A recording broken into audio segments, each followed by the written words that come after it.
Здравствуйте, мои дорогие подписчики. Բարև ձեզ աշխարհի հայեր։ Այսօր ես ցանկանում եմ պատրաստել մի խմորեղեն, որը շատ հին բաղադրատոմս ունի։ Մոտ 30 տարի առաջ ինձ բեյրութահայերից են տվել այդ բաղադրատոմսը եւ մինչեւ այսօր մեր ընտանիքում սիրված բաղադրատոմս է։ Կոչվում է բաղադրատոմսը, այդ խմորեղենը կոչվում է արևելյան մրջնաբուն։ Շատ նման է մեր ռշտա հալվա, էրիշտա հալվա, նայած ոնց են ասում, հետո օտարազգերի մեջ ուրիշ ազգերի մոտ չակ-չակ են ասում, այնպես որ շատ համեղ է ինքը, պարզ է, շատ տոնական չէ և պատրաստում է շատ քիչ բաղադրատոմսերից, գնանք պատրաստենք միասին։ Ինչպես ասացի, շատ քիչ մթերք է մեզ գնում, ես հիմա միայն խմորի համար անհրաժեշտ պարագաներն եմ դրել, հետո սիրոպ առանձին կպատրաստենք։ Մեզ անհրաժեշտ է 5 ձու, ոչ շատ մեծ, ոչ շատ փոքր, միջին ձու։ Ես այստեղ հիմա կավելացնեմ կես թեյի գթալ սոդա, ու շատ լիքը չլինի գթալը։ Այս մի փոքր այսպես աղ, մի պտղունց ու շատ քիչ վանիլին, որ վանիլինի հոտը չգերակշռի, մեզ պետք է, որ ավելի շատ մեղրի հոտը գա։ Ու սա հիմա մի թեթև ես կհարեմ հարիչով։ Ալյուրը ես մաղել եմ 3 բաժակ, իմ բաժակը 200 գրամանոց բաժակ է, տեսնենք որքան կգնա, ես միշտ դա աչքաչափով եմ գցում, ճիշտն ասած, ձեր համար ես մաղել եմ, որ տեսնեմ ինչքան օգտագործեցի։ Ամենայն դեպս միշտ մի քիչ ավել, մի քիչ պակաս է գնում, որտեղ կարող է ձուն մեծ ու փոքր լինի, ալյուրի տեսակը տարբեր լինի։ Հիմա ես կավելացնեմ սկզբից 1 բաժակ, 2 բաժակ։ Սա կպատրաստեմ, հետո կտեսնենք ինչքան անհրաժեշտ կլինի։ Ավելացնում եմ 3-րդ բաժակը։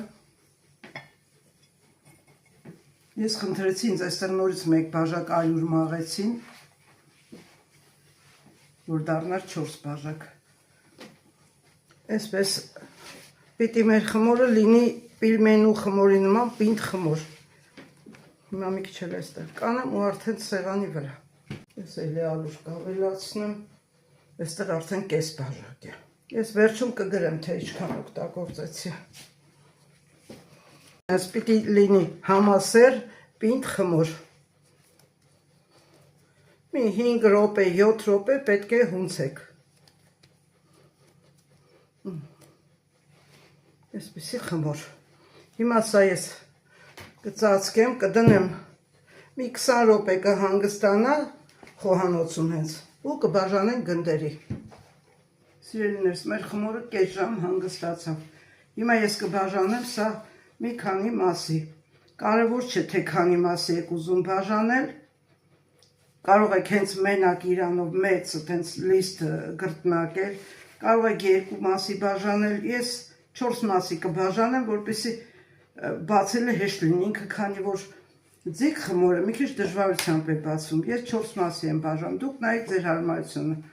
կարող եք հենց մենակ այդ ամբողջ խմորը մի գունդ առած բացեք։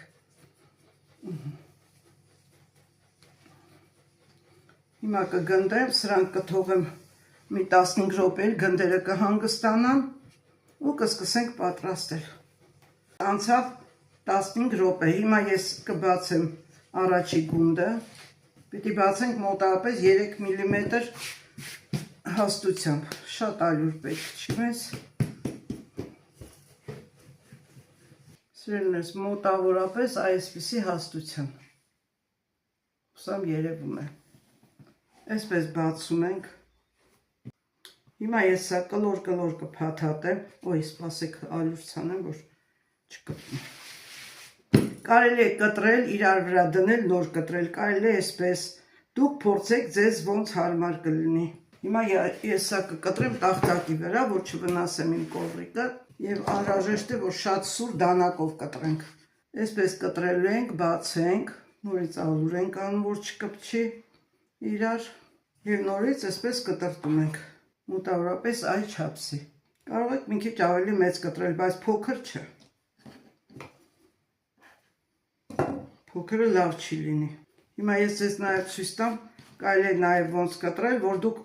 իմանաք ձեզ ոնց հարմար կլինի։ Կամ այսպես կտրտում եք,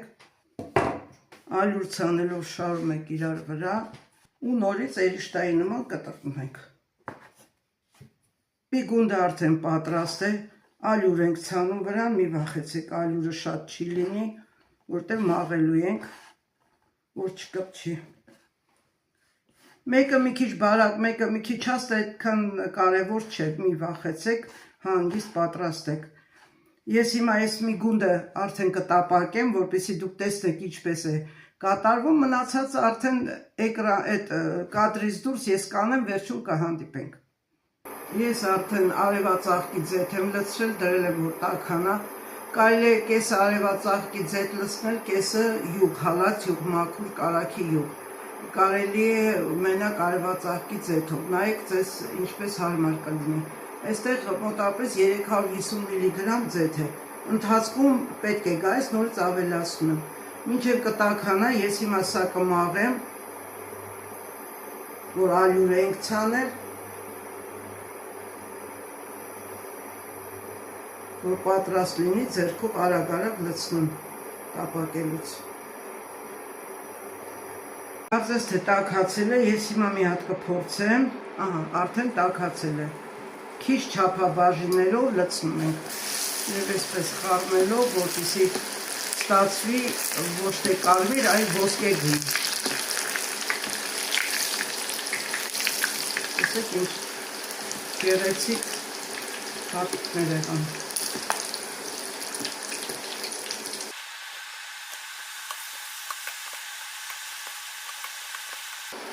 Ձեթի քանակը նաև կախված է, թե ինչ ամանի մեջ եկան։ Եթե լայն է, ուրեմն ձեթը պիտի շատ լցնեք, որ ինքը կարողանա տապակի։ Եթե փոքր է, ավելի քիչ ձեթով կարելի է պատրաստել։ Օրինակ ես դիտմամբ վերցրել եմ այս սաճելնիկը, որ ինքը ավելի փոքր է։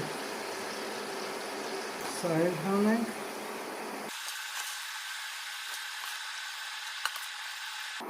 Մնաց առաջի գնդի մի փոքր մասը։ Հիմա սա էլ ես կտապակեմ կհանեմ ու մենք կհանդիպենք արդեն երբ որ ես մնացած 3 գունդն էլ տապակած կլինեմ, չեմ ուզում ձեր համբերությունը չարաշահեմ, որպեսզի վիդեոն շատ երկար չլինի։ Հիմնականում ինչ պետք էր, արդեն դուք իմացեք։ Սիրելիներս,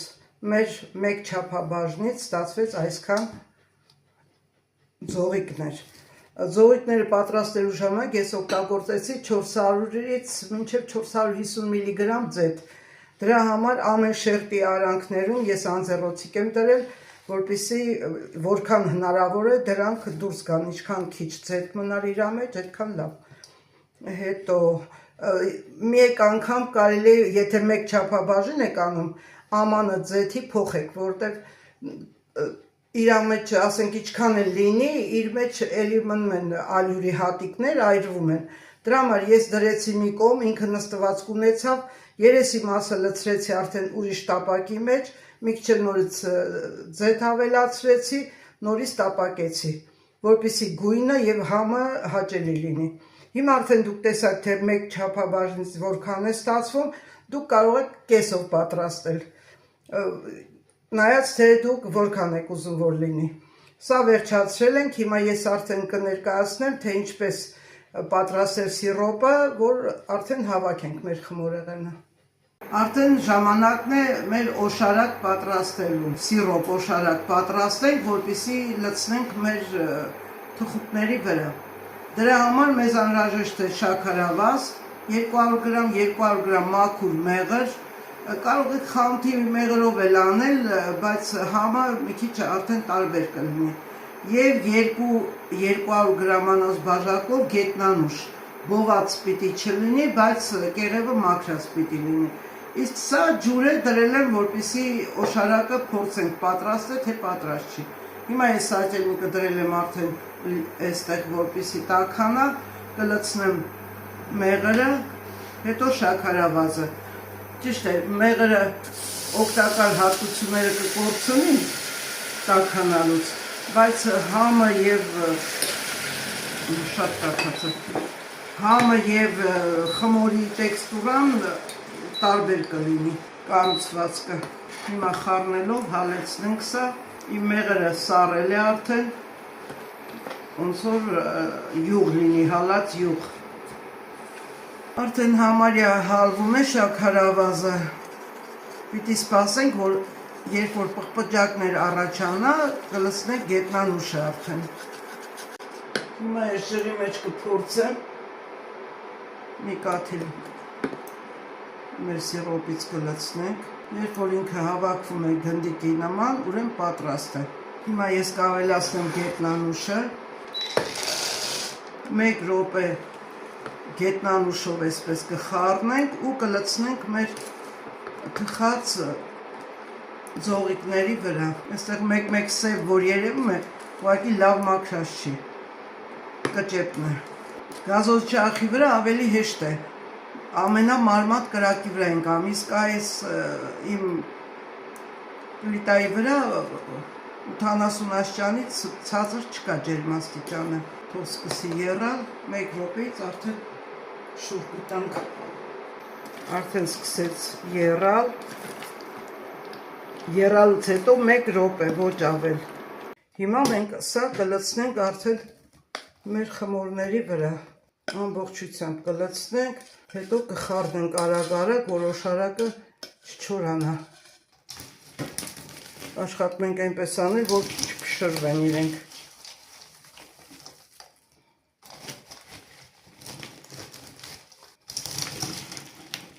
Մի քիչ փոքր է մամանը։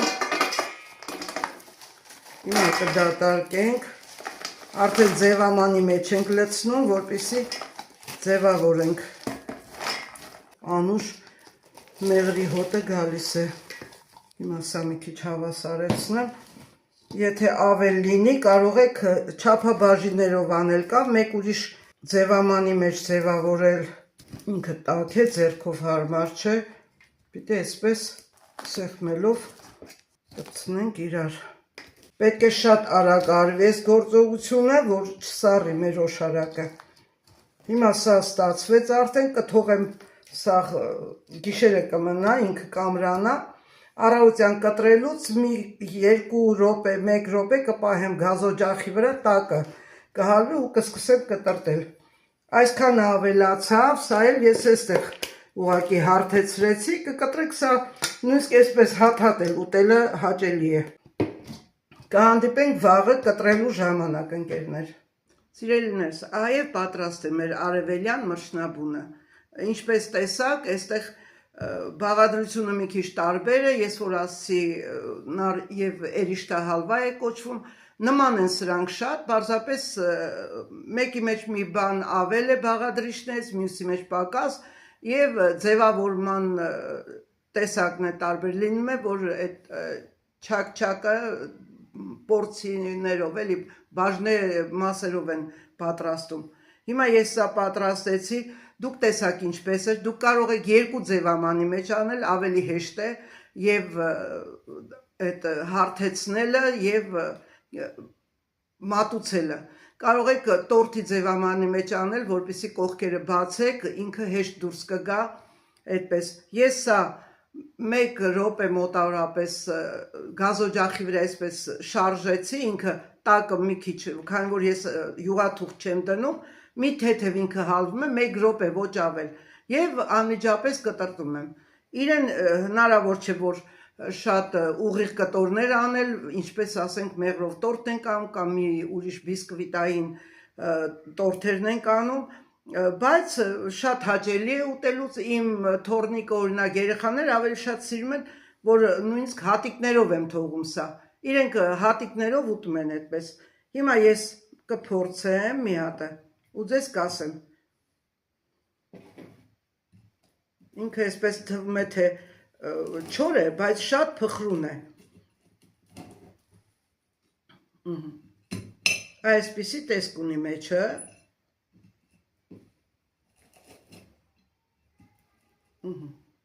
Թորնիկս օրինակ սիրում է, որ հատիկներով ուտի ինքը։